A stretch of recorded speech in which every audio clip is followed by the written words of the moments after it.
Bonjour à tous, j'espère que vous allez tous très bien. On se retrouve pour cette deuxième édition de l'Happy Hour et je suis une nouvelle fois avec Johan. Comment ça va, Johan? Ça va et toi? On est aussi avec Romain, ça va, pardon. On est aussi avec Romain. Ça va et toi? Et on est accompagné de Nina. Comment ça va, Nina? Ça va très bien. Tant mieux. Alors, au programme de cette émission, on revient sur les grosses actualités de la semaine et plus particulièrement, on part au Brésil pour vous faire un retour sur les élections présidentielles. Ensuite, un point culture, on célèbre aujourd'hui la fête des morts et on découvrira le bon plan de la semaine avec Mélina. Et évidemment qu'on parlera foot avec Lucas qui reviendra avec nous sur les parcours des clubs français en Coupe d'Europe. Et on terminera avec un petit moment détente où Alphonse Dalle te montrera comment bien manger cette semaine si t'as plus d'argent. Alors, pas de soucis si t'as pas pu suivre les infos cette semaine, on est là pour te les résumer rapidement. Alors tout d'abord, le gouvernement a annoncé de nouveaux projets de loi concernant l'immigration. Donc c'est prévu pour le premier semestre de 2023. Cette loi prévoit de rendre les obligations de quitter le territoire plus efficaces. Et il souhaite également créer un titre de séjour pour les métiers en tension. Donc en gros, c'est les secteurs où ils peinent un peu à recruter. Donc on vous laisse sur cette magnifique vidéo de Darmanin qui a été plutôt controversée. Nous devions être désormais gentils avec les gentils, c'est-à-dire avec les étrangers qui veulent travailler en France, respecter nos règles, parler notre langue, et être méchants avec les méchants. C'est-à-dire que nous devons ne pas accepter que quelqu'un qui ne veut pas s'intégrer, qui ne respecte pas nos règles, qui commet des actes de délinquance, ne doit pas rester. Ça ne fait pas une semaine que Elon Musk a acheté Twitter et il fait déjà des changements radicaux sur le réseau social. Il a déjà licencié plusieurs hauts dirigeants. Il a aussi annoncé la création d'un conseil de modération pour la plateforme et il souhaite supprimer les comptes bannis de façon permanente. Il sera donc peut-être possible de recroiser Donald Trump sur Twitter d'ici quelques semaines. Et enfin, il vous sera bientôt possible de certifier votre compte avec un abonnement de 8 € par mois. Tout de suite, Romain est avec nous pour revenir sur le mano à mano qui s'est joué entre Lula et Bolsonaro dimanche dernier au Brésil.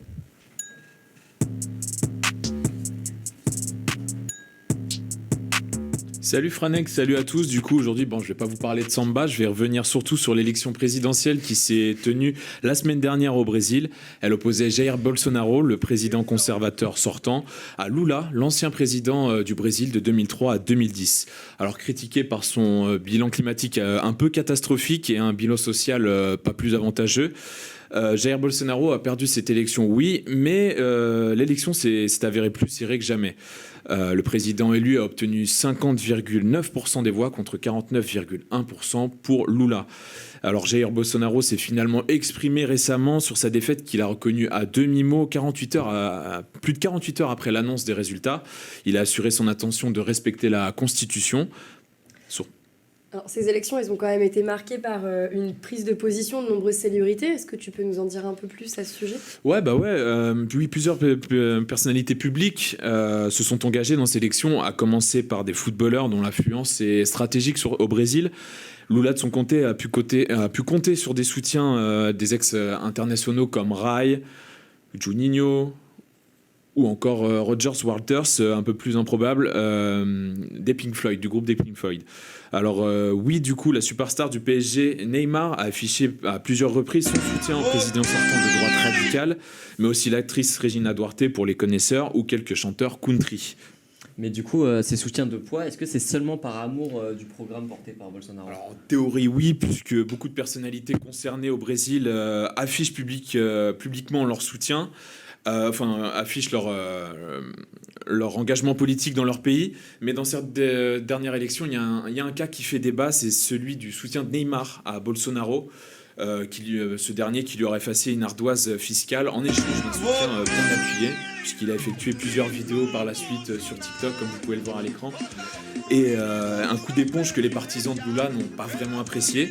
Alors en France, je n'ai pas vraiment observé de réaction similaire sur le soutien de la star brésilienne à un homme politique de droite ou de gauche ou centriste. Je me suis dit que celui-ci, s'il était français, ça n'aurait peut-être pas vraiment le même écho qu'une célébrité qui a pu soutenir, par exemple, Emmanuel Macron. Alors ma question cette semaine pour le plateau, c'est pourquoi en France, cela paraît un peu plus compliqué pour une célébrité, et peut-être pire, un sportif, d'afficher son soutien à un personnage politique. Pourquoi c'est si compliqué en France? C'est toujours le moment de commencer le débat. Ouais, pas trop c'est qui compliqué. va commencer à parler. Je peux commencer, mais c'est tout simplement parce que... tout simplement non, mais je pense que c'est des pays qui sont très différents, avec des mentalités différentes. Et rien que les footballeurs au Brésil, il n'y a pas le même rapport qu'en France. C'est-à-dire qu'au Brésil, les footballeurs, c'est vraiment des superstars, c'est le sport national, et c'est bon, je dirais pas des dieux non plus, mais c'est vraiment des personnalités beaucoup plus influentes qu'en France déjà. Et en France, on n'a pas vraiment de soutien directement à des politiques, mais on sait qu'il y a des rapprochements entre des footballeurs et des politiques. On peut prendre l'exemple d'Mbappé avec Sarkozy et Macron. Donc, je pense que c'est plus compliqué aussi parce que le déferlement médiatique qui suit fait beaucoup plus peur en France qu'au Brésil. Ouais, c'est vrai. Mais même pour les célébrités, tu vois, là on parle de foot, mais j'ai pas trouvé vraiment de cas ces derniers temps, surtout parce que je pense à certaines célébrités s'étaient engagées. Enfin, je pense à ça. Papa Johnny Hallyday, c'était publiquement il y a longtemps. Porté vers la droite et Sarkozy, si je ne me trompe pas. Mais maintenant, pour les dernières élections, même celle de 2017, j'ai pas trouvé de cas similaires. Et je trouve que ce serait peut-être même un peu plus risqué de s'engager politiquement en France qu'au Brésil. Parce que quand tu vois Bolsonaro, qui a tenu des propos homophobes, publiquement, tout ça, Neymar, je le vois pas vraiment impacté sur son contrat, par exemple, à Paris ou des trucs comme ça, alors qu'en France, tu as un mec vachement connu qui va soutenir Zemmour d'un coup ou d'autres. Alors là, ça va être chaud, surtout si c'est une personnalité publique influente, tu vois. Après, tu as des influenceurs qui se politisent, mais je pense que ça dépend aussi du contenu qu'ils font à première vue, tu vois. Enfin, les personnes qui se considèrent déjà comme politisées et qui font du contenu politique, ça a été normal pendant les élections de placer pour qui elles allaient voter. Enfin, du moins, moi, j'en ai vu pas mal le passer, que ce soit sur TikTok, sur Insta. Après, c'est peut-être aussi parce que je suis plus de contenu politisé. Donc, Mais après, c'est mal vu et c'est pas stratégique aussi pour les gens de... comment dire, ça dépend le contenu que tu fournis aussi. Oui, ça dépend ce que tu fais, mais même mélanger divertissement et politique, même si, bon, ça se fait, bah, tu te fermes des portes, en fait. Parce que là, tu donnes ton avis clairement. Mais c'est pour ça que je disais qu'il y a une différente mentalité. C'est-à-dire qu'au Brésil, les footballeurs, c'est limite si on leur demande en fait, de donner leur avis.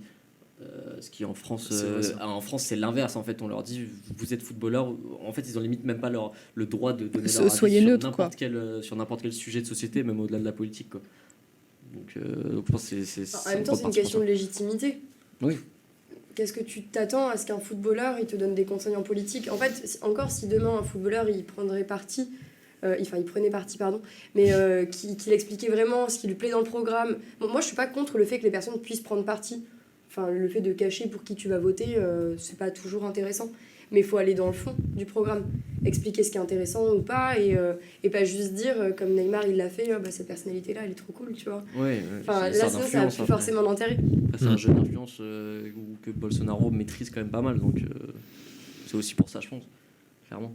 Parce qu'aux dernières élections, il avait déjà réussi à avoir le soutien de Neymar, qui le soutenait déjà, de Ronaldinho. Bah, et quand t'as ça au Brésil, quand t'as Ronaldinho et Neymar qui te soutiennent, qui sont peut-être les deux meilleurs joueurs des 15 dernières années, j'ai tapé dans le micro, pardon.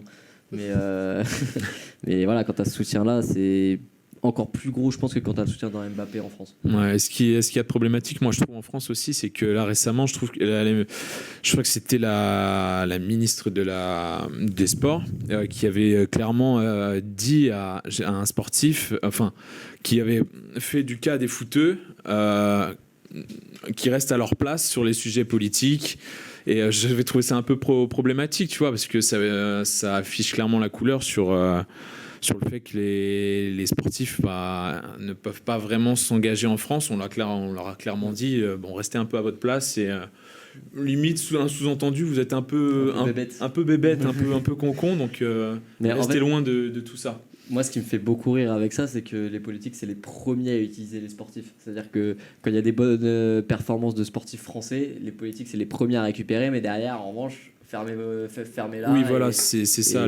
C'est ce qui me gêne, alors qu'au Brésil, c'est incroyable. Enfin, moi, j'ai trouvé ça vraiment, tu vois, là, j'ai vu, sur la photo qu'on a diffusée au début de la chronique, Juninho, gros t-shirt pour Lula, tout ça. En France, tu verrais pas ça. Ouais, clairement. Voilà. Avec puis les grosses vidéos de Neymar, tout ça. Enfin, Ouais, sur TikTok, ouais. tu vois pas ça avec Maître Gims ou quoi pour.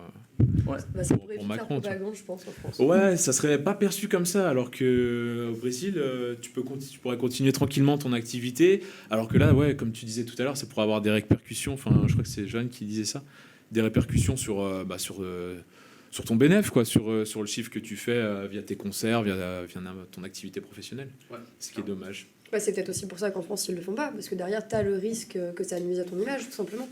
Au Brésil, ils ont cette protection, du moins, enfin, on a l'impression avec Neymar. Ouais, parce que ce sera toujours une superstar, Neymar. Et puis même en France, là, on dirait qu'il n'y a pas de problème à ce que, bon, vu qu'il est brésilien, à ce qu'il vote pour un mec qui est quand même pas ouvert aux droits LGBTQ+, pas ouvert... Enfin, tu vois, c'est assez spécial quand même, je trouve. Raciste aussi. Et Accessoirement. ouais, peut-être légèrement un petit peu. En tout cas, merci beaucoup Romain pour cet éclaircissement, parce que moi j'avais pas forcément suivi de très près cette histoire. Et voilà, ça fait plaisir et on va pouvoir passer au plan culture.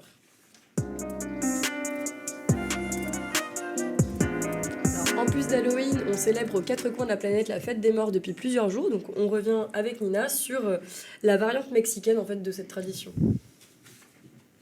Ouais, alors j'avais envie de vous parler d'une fête que j'apprécie tout particulièrement, qui est Dia de Muertos, ou Dia de los Muertos. Là où en France, notre fête des morts, elle est plutôt morose et austère. Et en plus, on va pas se mentir, on la fête pas vraiment, la Toussaint. Qui fête la Toussaint ici ? Bah, Halloween. Oui, Halloween, mais si on enlève Halloween. Oui, c'est vrai. Voilà, on n'a pas trop ça chez nous. La version mexicaine, pour le coup, elle est vraiment festive et colorée. Au final, en France, merci à la mondialisation et au cinéma pour Halloween, parce que sinon, on ne fêterait pas grand-chose à cette période. Et du coup, petit moment culture générale, est-ce que vous savez ce qu'on célèbre vraiment pendant la fête mexicaine ? Dia de Muertos. Ouais, les morts. En fait, des Dia de Muertos, ça va être le moment où les défunts ils rendent visite à leur famille sur la terre. Il y a vraiment cet aspect de mémoire, du fait d'entretenir le souvenir et de le transmettre de génération en génération. Donc les Mexicains, ils érigent des autels, comme vous pouvez le voir, et ils font des offrandes en fonction de ce qu'aimaient les défunts. Et là où en Occident, je trouve qu'on n'a vraiment pas la même manière de voir la mort. Bon après, en l'occurrence, on n'a pas la même culture et tout, et pas la même vision de la mort, parce que chez nous, mort égale vraiment tristesse. Et toutes nos fêtes en rapport avec la mort, on est vraiment sur le côté triste, quoi. Enfin, on n'a pas ce côté de relativiser ou ce côté un peu beau. Bon après évidemment si on est croyant on croit au paradis et du coup il y a ce côté un peu plus apaisé, mais voilà vous voyez ce que je veux dire, ça reste assez triste. Et d'ailleurs qu'est-ce que vous pensez du fait que dans certaines cultures on voit pas forcément la mort d'une manière triste? C'est plutôt bien. Enfin, c'est le truc dont l'être humain est censé avoir le plus peur, et tant mieux si des gens voient ça comme quelque chose de cool, en fait. Tant mieux pour eux. Ça dépend après de l'interprétation qu'ils font de la mort aussi, je pense. Ouais, c'est ça. C'est pour ça que je dis que c'est très culturel, parce que nous, on a vraiment... En fait, vraiment, ça n'a rien à voir. Je suis pas sûre qu'il y ait une culture qui soit apaisée.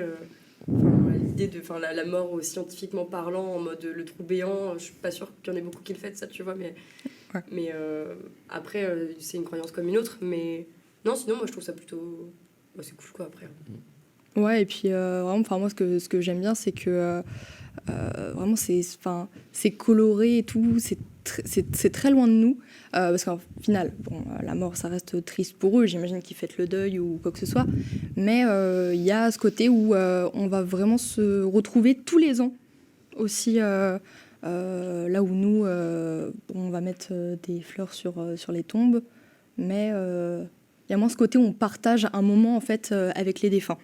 Il y a peut-être plus, du coup, la tradition de ne pas oublier les morts, tout ça, alors qu'en France, nous, c'est un peu en perdition. Ouais, voilà, c'est ça. Et puis surtout, nous, tout petit, vachement moins, on nous parle, du coup, tous les ans de nos arrière-grands-parents, quoi que ce soit. Il y a cette mémoire qui se perd, quoi. Donc, et puis, il y a ce côté très familial dans cette fête. qui est Non, qui est mais en vachement plus, intéressant, je trouve. le fait que ça soit vachement axé, généralement il y a pas mal de musique aussi, ça se fait en musique, en dansant, en célébrant, et moi je trouve ça assez sympa. Il y a aussi cette culture-là à la Nouvelle-Orléans aussi, j'avais vu un petit truc comme ça dans l'esprit carnaval, et là-bas aussi ils fêtent pas mal le Dia de los Muertos. Et je trouve ça pas mal, vraiment. Un accent coupé au couteau. Non, je trouvais ça vraiment pas mal. Sur le fait de célébrer un peu aussi, c'est rendre hommage gaiement à ses proches et ses défunts. Et moi, je trouve ça vraiment pas mal. Voilà, vraiment, c'est une façon de faire que. Alors après, inclure ça en France, ça peut. C'est vrai que ça c'est pas en vogue, quoi. Enfin, ça va pas se faire de suite, quoi. Oui, pas du jour au lendemain, Ouais. c'est sûr. Je vois mal le truc changer. Enfin, et puis, généralement, si ton voisin tu le vois célébrer un proche décédé, tu vas te dire, il est un peu bizarre, tu vois. Tu vas pas te dire, là, on en parle entre nous, on se dit que c'est cool, mais tu vois, si tu vois ça sur ton palier, ça va être un peu. Ouais, parce que ça fait pas partie de notre culture. Parce que, mine de rien, Halloween, même si à la base ça vient d'Europe et tout, et qu'il y a ce côté très culturel, on va pas se mentir, aujourd'hui, Halloween, c'est un événement pop culture un peu. Ça a plus rien de fête culturelle ou quoi que ce soit. Donc ça pourrait pas s'exporter comme Halloween. Bon, déjà parce que c'est bizarre. Dans le sens où c'est une fête mexicaine. Enfin, je vois pas pourquoi on fêterait ça en France de la même manière, avec nos défunts à nous. Enfin, ce serait bizarre.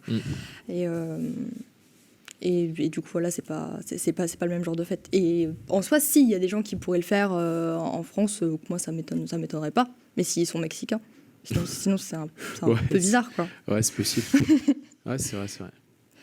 Et du coup, quand on parle Dia de Muertos, alors je sais pas vous, mais moi, ce qui m'est direct venu en tête, c'est le film Coco. Est-ce que vous l'avez vu ? J'aurais bien aimé, mais j'ai pas eu le temps. Et il est très très bien.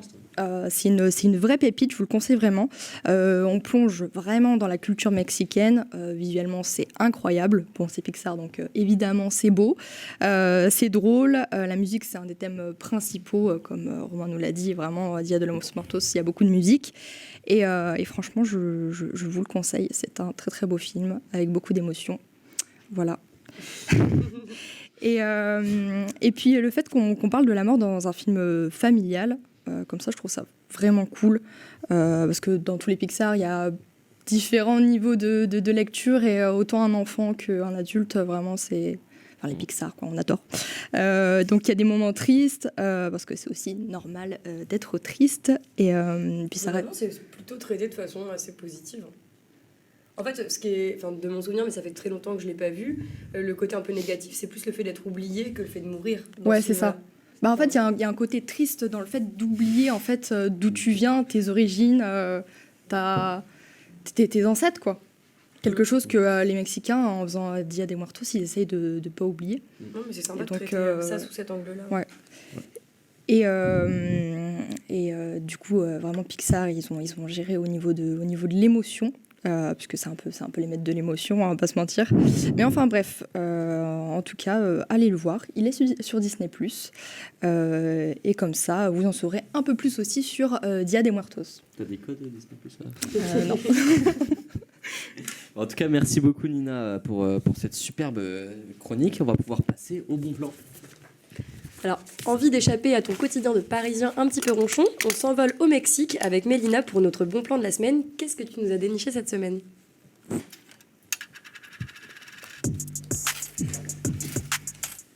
Hola las horas felices, bienvenido, désolé, bienvenue à Laca, un petit bout de Mexique au milieu du 18e arrondissement, boulevard de Clichy. Mais qu'a-t-il de spécial ce resto ?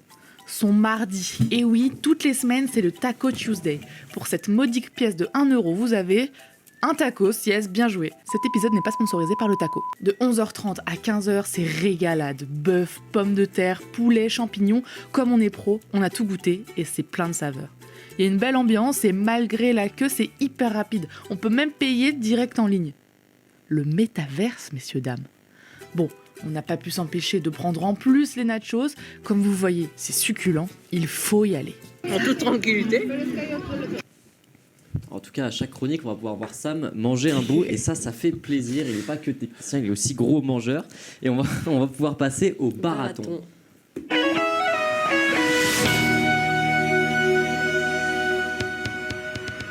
C'est la fin des phases de poule de Coupe d'Europe, en tout cas bientôt la fin. Et Lucas est avec nous pour revenir sur le parcours des clubs français. Bonjour Lucas. Bonjour. Comment ça va ? Ça va très très bien. Tant mieux. Pourquoi très très bien comme ça ? Ça va très très bien. C'est voilà, je suis en vie, je suis avec vous, ça va très très bien. Bah du coup. C'était le match le plus important pour les Marseillais qui pouvaient se qualifier pour les huitièmes de finale de Ligue des Champions. 11 ans après leur dernière qualification, les Phocéens se sont inclinés 2-1 face à Tottenham. Les Marseillais sont passés par toutes les émotions, qualifiés en huitième à la 48e minute après le but d'Mbemba, en Europa League à la 54e minute avec l'égalisation de l'Anglais.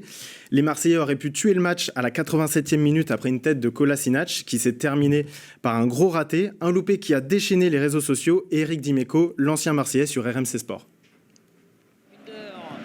Ah, il est bon ce centre. Ah oui, c'est pas vrai. Comment c'est possible de rater ça? C'est une balle de huitième de finale. Il est magnifique. Hein. Jusqu'à la 95e minute, les Marseillais étaient qualifiés, mais se sont fait punir par les Londoniens et sont donc éliminés de toutes les Coupes d'Europe. Franek, toi qui as regardé le match, une élimination cruelle pour les Phocéens ? Bah, quand tu vois le match, après sur la phase de poule en général, je dirais pas cruel parce qu'il y a quand même pas mal de matchs où ils sont passés à côté et où en étant peut-être plus intelligent, Tudor aurait pu arracher avec son équipe un match nul, notamment contre Francfort, je pense. Mais sur le match d'hier, c'est vrai que c'est assez cruel parce que, bah, comme tu l'as dit, ils sont qualifiés quand même après le but d'Mbemba. En première mi-temps, ils dominent complètement cette équipe de Tottenham qui refuse le jeu. Il y a 0 tir cadré de Tottenham à la mi-temps. Et après, ça baisse en intensité, certes, en deuxième période. Il y a la barre de Højbjerg, il y a un arrêt à un moment de Pau Lopez, mais aussi il y a aussi Sanchez qui tire et c'est arrêté par, il me semble que c'est Perisic. Et il y a cette fameuse tête de Kolasinac où tu dis à la 87e, si Kolasinac ne rate pas, ce qui est immanquable, voilà, c'est une faute professionnelle pour moi de rater ça à ce niveau-là, surtout avec l'expérience de Kolasinac. C'est quand même un joueur qui a joué à Arsenal, qui a de la bouteille, comme on dit. Et derrière, tu prends le contre. Alors, l'autre faute professionnelle, c'est que les joueurs sur le terrain ne savaient pas que s'ils restent en match nul, ils sont qualifiés en Europa League et c'est pour ça qu'ils prennent ce but à la fin, parce qu'il n'y avait plus du tout de motivation. Mais c'est quand même assez cruel quand tu vois le match et quand tu vois le scénario en fait. Mais bon, le football c'est ça et c'est Marseille depuis ces dernières années en Ligue des Champions. Dire à chaque fois c'est cruel, dire il y avait des espoirs, ça va 2 minutes quoi. Pour ce qui est du PSG, ils sont déjà qualifiés. Ils se déplacent ce soir à la Juventus de Turin pour tenter de finir en tête de leur groupe. Donc un parcours globalement positif, mis à part les 2 matchs nuls face au Benfica. Après, on le sait, le PSG, c'est une équipe habituée à ce genre de match européen. Donc ils devraient faire le boulot ce soir. Et on a les autres clubs français du coup qui vont jouer jeudi en Europa League et en Conference League. Oui, les Monégasques, ils sont 2e de leur groupe. Donc, eux, ils ont passé une phase de groupe, on va dire, en demi-teinte, avec 2 victoires, 2 défaites et 1 nul. Une équipe qui peut être capable du meilleur comme du pire. Ils affronteront donc Belgrade jeudi pour assurer leur qualification. Et ils avaient déjà d'ailleurs battu Belgrade lors de la première journée. Du côté de la Bretagne, les Rennais sont d'ores et déjà qualifiés. Donc un parcours presque parfait, sans défaite, mais avec un nul face au Fenerbahçe, alors que les Rennais menaient 3-0 avant de se faire remonter 3-3. Donc une première place qui aurait dû se gagner la semaine dernière, mais qui se jouera demain chez les Chypriotes de Larnaca. Quant au FC Nantes, les Nantais se sont qualifiés en Europa grâce à leur victoire face à Nice en finale de Coupe de France la saison dernière. Une qualification en Coupe d'Europe 18 ans après leur dernière participation. Donc les Nantais, jeudi soir, seront obligés de gagner face à l'Olympiakos, qu'ils avaient déjà battu lors de la première journée, s'ils veulent espérer une qualification. Donc tout comme les autres clubs français, un parcours plutôt positif, avec notamment 2 victoires dans les dernières minutes face à l'Olympiakos au match aller et à Karabag la semaine dernière. Et pour finir en Ligue Conférence, donc notre seul club français, Nice, donc comme Monaco, un parcours en demi-teinte avec 2 nuls, 2 victoires et 1 défaite. Les Niçois sont premiers de leur groupe, mais ne sont ni assurés de la première place ni de la qualif. Les Niçois devront s'occuper de Cologne, le club allemand, qui s'était fini sur un match nul à l'aller.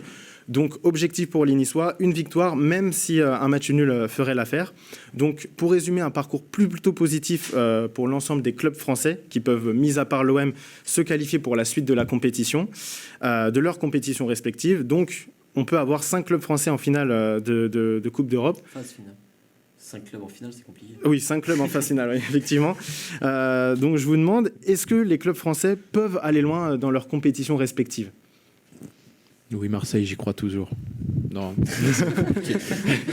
Non, ouais, je pense que ça peut le faire, à part pour Nantes où j'ai un peu peur, mais je crois que Nantes est assuré d'être versé en Conference League, non ? Je sais pas. Ouais, Oui, il me semble. Oui, ça peut aller loin finalement. Peut-être Nice, ça peut faire un petit couac, on sait jamais avec Nice, mais ouais, ça peut se qualifier en 16e ou en 8e en fonction des premières places. Je pense que ça peut le faire. Ouais. Moi, on va dire que je suis plutôt optimiste parce qu'on l'a vu depuis, on va dire que depuis le Covid, j'ai l'impression que les clubs français montrent quand même plus d'envie. Bon, il y a le PSG qui, tous les ans, peuvent aller loin et vont loin. Mais c'est vrai qu'il y avait quelques années, les clubs comme Rennes, Nice, Monaco, Bordeaux, c'était des terrible aussi, Bordeaux, mais Europa, c'était des clubs qui se qualifiaient en Coupe d'Europe, qui avaient pour but de se qualifier en Coupe d'Europe, mais qui derrière jouaient pas. Montraient aucune envie, et c'est vrai que là par exemple je prends l'exemple de Rennes parce que c'est le meilleur exemple avec leur parcours d'ailleurs, qui ils montrent une certaine envie et on sent que c'est une équipe quand même qui a envie d'aller loin. À part le PSG en compétition européenne, les clubs français ils sont globalement en dessous, mais il y a quand même du potentiel. Ouais. En fait, c'est pas forcément en dessous sur l'équipe titulaire, c'est surtout en dessous en fait sur les moyens et sur les effectifs. Parce que comme tu le dis, Lucas, il y a beaucoup d'équipes françaises qui se qualifient en Coupe d'Europe et qui derrière ne la jouent pas forcément, même si c'est quand même de moins en moins vrai. Mais c'est aussi par manque de moyens et du fait que il y a beaucoup d'équipes qui ont leur 11 titulaires et qui, en termes de remplaçants et de deuxième équipe, tout simplement, c'est souvent très très faible. Et tu privilégies la Ligue 1 forcément parce que tu vas gagner plus d'argent. Et en fait, c'est un peu le serpent qui se mord à la queue parce que tu privilégies la Ligue 1 pour se qualifier en Coupe d'Europe, mais derrière la Coupe d'Europe, t'as pas forcément l'occasion de bien la jouer parce que ça fait un match tous les 3 jours et on se rend pas compte à quel point c'est énorme. Et le truc, c'est que tu es obligé quand même d'avoir des gros moyens et d'avoir un effectif beaucoup plus complet. Mais c'est le cas quand même de Rennes cette saison, qui a quand même des remplaçants qui sont plutôt bons. Mais là où on peut s'inquiéter, c'est pour Nantes notamment. Bon, moi, je les vois gagner demain soir et se qualifier en 16e du coup d'Europa League. Mais ça va tout de suite sortir parce qu'ils vont tomber sur un reversé de Ligue des Champions. Pour quel club ? Pour Nantes. Pour Nantes. Ah oui, Nantes, oui, c'est chaud.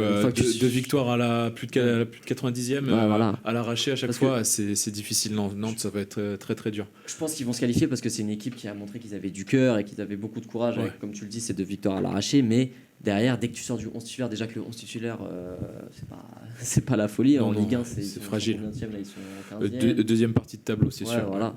Et voilà, tu peux pas jouer sur 2 tableaux. Et là, ils vont tout faire pour se sauver de la relégation, donc ça va abandonner très vite la Coupe d'Europe, quoi. Moi, je mettrais bien une pièce sur Rennes, ça me plaît. C'est Terrier, c'est super fort. À voir s'il sera appelé par Deschamps ou pas. Il y a une petite propagande qui est lancée un peu là sur les réseaux, j'ai vu.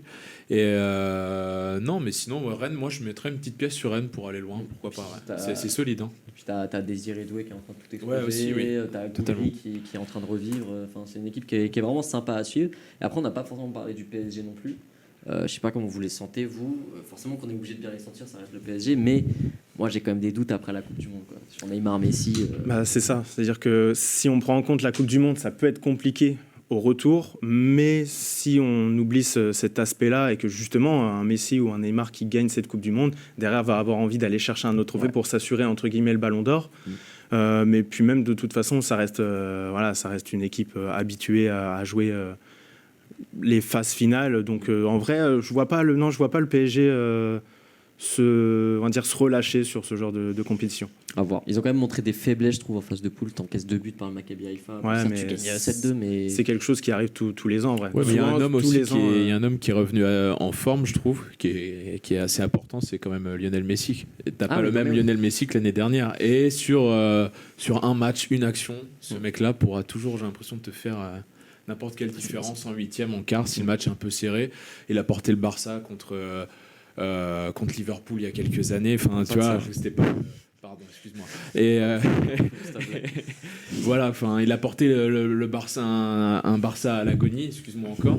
Mais enfin, je pense qu'il peut faire la différence aussi. Et puis, enfin, comme tu disais, dans cette compétition-là, je pense que ça suffira pour au moins aller en quart, voire peut-être demi cette saison. Après, tu vois pas Messi s'éteindre après la Coupe du Monde?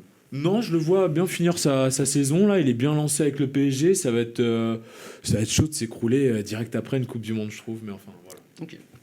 Mais j'aimerais juste revenir sur ce qu'on a parlé de Rennes, de Nantes, du PSG. J'aimerais revenir sur Monaco et Nice. Parce que c'est vrai que Monaco, comme je disais tout à l'heure, c'est une équipe qui peut faire qui peut être très bien comme très très nul. Et non, mais voilà, c'est les mots. Et en fait, le problème de ces équipes-là, comme Monaco ou Nice, c'est qu'en fait, ça reste quand même des très bonnes équipes. Et ils vont aller perdre en Ligue Conférence ou en Europa League contre des équipes qui sont normalement plus faibles qu'eux. Par exemple, vous parliez de Nantes juste avant. Karabag, certes, c'est un club qui joue tous les ans l'Europa League, mais ça reste un club d'Azerbaïdjan qui n'a pas un championnat très relevé. Et c'est ce genre d'équipe contre qui il devrait gagner. Après, Nantes, l'Olympiakos, c'est plus compliqué. Nice, je crois qu'ils jouent contre Cologne. Là, pareil, c'est plus compliqué, mais quand tu joues contre le Partizan Belgrade, ils ont gagné en l'occurrence. Mais voilà, c'est des équipes contre qui ils doivent gagner. Et les années précédentes, ils ne le faisaient pas, ça. Ouais, je suis assez d'accord. En tout cas, merci beaucoup, Lucas, pour ces précisions. Et maintenant, après avoir fait du sport, c'est important de manger, c'est important de bien manger. Et c'est Alphonse Dalle qui va nous montrer ça.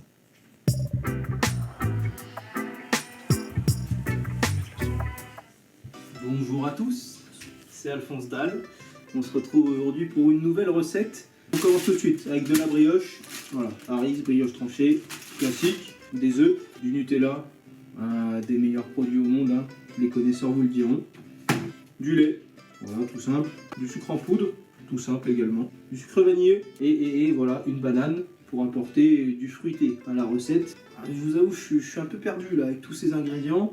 Mais ce qui est sûr, c'est qu'aujourd'hui, ce qui est perdu, c'est la brioche. On commence par le lait dans un verre mesureur, un Ricard forcément, 20 centilitres de lait, et on les transvase dans notre récipient. Ici, un œuf, tout simplement, on va venir le casser dans le lait. Hop. Et on va venir commencer à fouetter comme ceci. Pas peur de lui faire mal à l'œuf, hein. Voilà, hein, soyez franc en coup de main. Là, c'est bon. Les dangers du métier. On ajoute un petit peu de sucre en poudre, hop, un petit peu de sucre à vaniller, comme ceci, voilà, pas trop. On va battre un dernier petit coup. C'est tout bon.